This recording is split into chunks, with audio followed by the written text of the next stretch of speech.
अस्सलाम वालेकुम।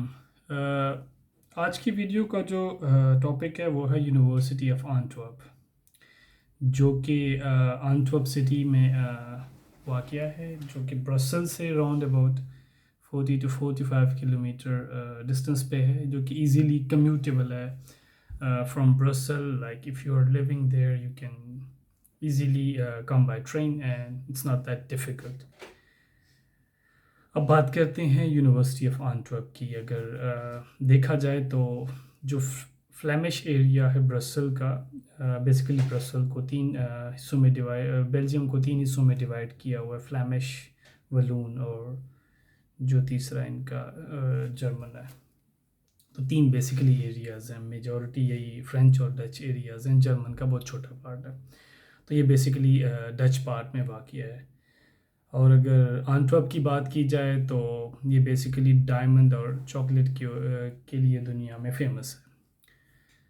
अब बात करते हैं यूनिवर्सिटी ऑफ एंटवर्प की। तो अगर इसकी क्यूएस रैंकिंग देखी जाए तो it's round about 238 as per the latest ranking of 2021.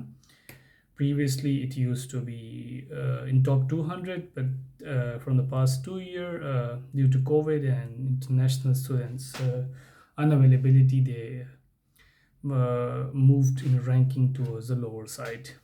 So hopefully after COVID they will recover that easily because it's one of the main university with diversified faculties. So अगर admission की बात की जाए तो admission until 15th of April basically उनकी deadline होती है, और टोटल जो प्रोसेस है वो ऑनलाइन है। मतलब आपको डॉक्यूमेंट्स तब भेजने पड़ते हैं जब चीज़ें आपकी फ़ाइनल हो जाएं। तो इनका एडमिशन प्रोसेस अगर जनरल बात की जाए तो बेसिकली आपने ऑनलाइन पोर्टल पे अप्लाई करना है, जहाँ पे आपने अपने academic documents, English proficiency certificate more than enough है। अगर उनको फिर भी कोई इशू होगा तो they can easily conduct an interview for you, so that's not a problem. And they don't have any application fee, so that's a good news for you guys. Like if you are applying as an alternative, you can apply to the University of Antwerp. तो बात करते हैं कि इसमें कौन कौन से programme available हैं। अगर बैचलर की बात की जाए तो इसमें सिर्फ सोशल साइंसेज है, जो कि इंग्लिश में पढ़ाया जाता है, और इनकी आइल्स रिक्वायरमेंट 6 है, लेकिन फिर भी इनके लिए मतलब आप इंग्लिश प्रोफिशिएंसी सर्टिफिकेट जमा कर सकते हो, जो कि इनके लिए एक्सेप्टेबल है, इतना इशू नहीं करते।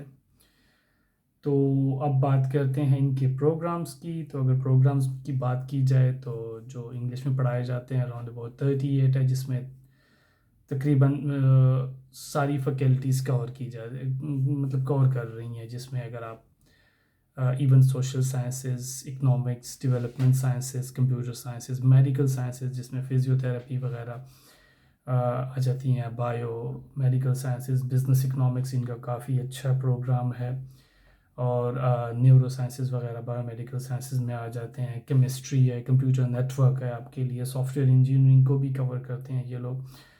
इसके अलावा एपिडेमोलॉजी वगैरह, और इसके अलावा ICT engineering, master of finance, global supply chain, master of global health. Even यहाँ पे अगर आपने पहले से मास्टर किया हुआ है तो भी आपके लिए ऑप्शंस अवेलेबल हैं, जो कि एडवांस मास्टर यहाँ पे कहलाया जाता है।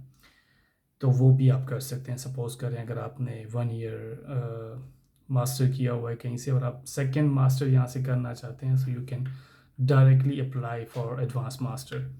So that's not a big deal. Like from the options, I think there are much more flexible options available to you guys. तो इनका एडमिशन प्रोसेस बेसिकली बड़ा सिंपल होता है। ऑनलाइन इनका एप्लीकेशन पोर्टल है, वहाँ पे आप सारे डॉक्यूमेंट्स अपलोड करेंगे। उसके बाद क्या प्रोसेस होता है, जब आपका फैकल्टी चेक हो जाता है तो अगर आपके डॉक्यूमेंट्स इतने कन्विंसिंग है कि आपको इंटरव्यू की ज़रूरत नहीं पड़ती, तो वो तो डायरेक्टली आपको बेसिकली नोटिफाई कर देते हैं कि आप हमें लीगलाइज कॉपीज़ भेज दें। इट मीन्स कि your admission is more than 90% confirmed. So basically they will only rely on the authenticity of the documents. Legalize इनके लिए लाजमी चाहिए होते हैं। अगर आपके डॉक्यूमेंट्स ऑलरेडी लीगलाइज्ड हैं और आप पहले ही स्टेप में इनको अपलोड कर दें तो आपको दोबारा भेजने की ज़रूरत नहीं होती है, क्योंकि वो ऑटोमेटिकली वेरीफाई कर सकते हैं।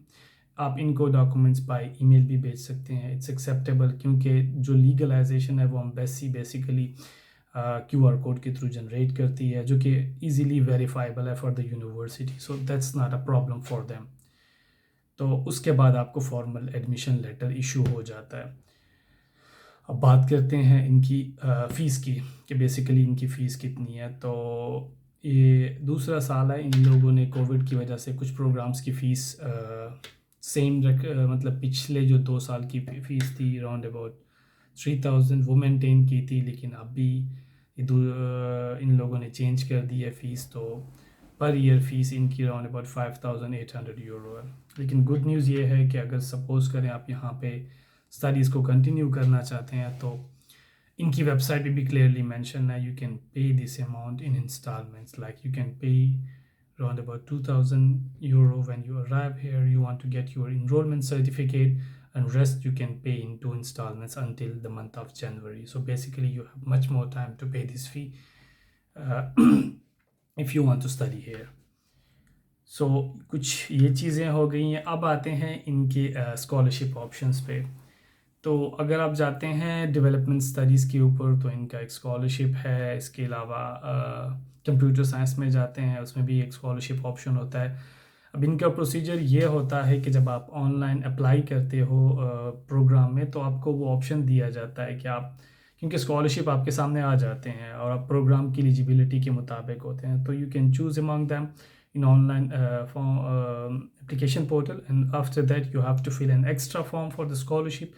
Basically that would be a type of questionnaire, like they would be asking regarding your previous experience, motivation for the scholarship, and what would be the criteria for your selection. So it's just a general questionnaire which would be taken into account when they will be deciding on your scholarship.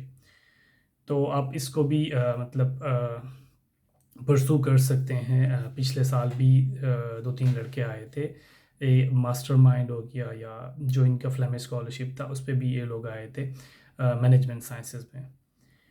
तो ये कुछ चीज़ें हैं। अब मुझसे university of Antwerp में physiotherapy के बारे में एक स्टूडेंट ने पूछा था कि इसके बारे में मुझे थोड़ा सा बता दें। तो in my circle I know about 5 to 6 people who came from Pakistan to this degree, and they are about to finish. Few of them, they finished their studies, they went back to home country, or they went to UK, because it's a European degree and it can give you an edge. तो यहाँ पे जो physiotherapy का basically profession है, इसको liberal profession कहते हैं। तो इन डिमांड है। अगर आप यहाँ पे लैंग्वेज का बैरियर मतलब उनको ओवरकम कर लेते हैं, तो आपके लिए ऑप्शंस ज़्यादा हो जाते हैं। बाकी इसमें अगर आपका PhD करने का भी प्लान है, तो भी आपके लिए ज़्यादा ऑप्शंस होते हैं। आप यहाँ पे PhD भी इसी फील्ड में कंटिन्यू कर सकते हैं। लेकिन लैंग्वेज बैरियर आपके लिए हमेशा रहेगा, क्योंकि ज़ाहिरी बात है मेडिकल फील्ड है, तो आपको मेडिकल फील्ड में लैंग्वेज सीखनी पड़ती है to communicate with your patients and in hospital. तो ये इनका टोटल प्रोसेस है। अब बात करते हैं एंटवर्प की, कि एंटवर्प में बेसिकली आपके लिए अपॉर्चुनिटीज़ हैं कि नहीं है। तो एंटवर्प में अपॉर्चुनिटीज़ काफ़ी हैं और जॉब्स के लिए। अगर आप यहाँ पे और जॉब्स भी करते हैं, तो you can easily manage your living, you can easily manage your fee, so that's not a big problem. Like on a realistic point of view, if you just do your 20 hours which is allowed to you, so you can manage your fee and living with that as well, because in summer you have 3 months you can work full time. Beside that you have time in your Christmas breaks, winter and that stuff, so you will have much more time to study and work at the same time as well. I know these people, the people I have in my circle, they are studying, working and managing their fee, so that's not a big problem. So if you are studying, if you are planning to study in Antwerp city, or especially the medical field, because they have it here, University of Antwerp, और इसके affiliation भी यहाँ के सबसे बड़े hospital जो इनका UZ है बेसिकली उनसे एफिलिएट है। तो यहाँ पे उनको इंटर्नशिप के भी ऑप्शंस मिलते हैं। मेरे ख्याल में इनके 2 इंटर्नशिप होते हैं, इनका थीसिस भी होता है, एक प्री थीसिस और एक पोस्ट थीसिस इनका होता है बेसिकली। तो ये चीज़ें कुछ हैं। बाकी मैं अपनी एक वीडियो में शायद ये चीज़ें मैं प्लान करूँ कि फ़िज़ियोथेरेपी का जो यहाँ पे लड़का है उनका बेसिकली मैं एक इंटरव्यू कंडक्ट करा लूँ इन फ्यूचर, ताकि आप लोगों को चीज़ें ज़्यादा क्लियर हो जाए। तो I hope my video was much more clear regarding University of Antwerp, and if you still have any question, definitely you can ask in the comment section. Allah Hafiz. Do subscribe my channel so you can get an update on timely basis.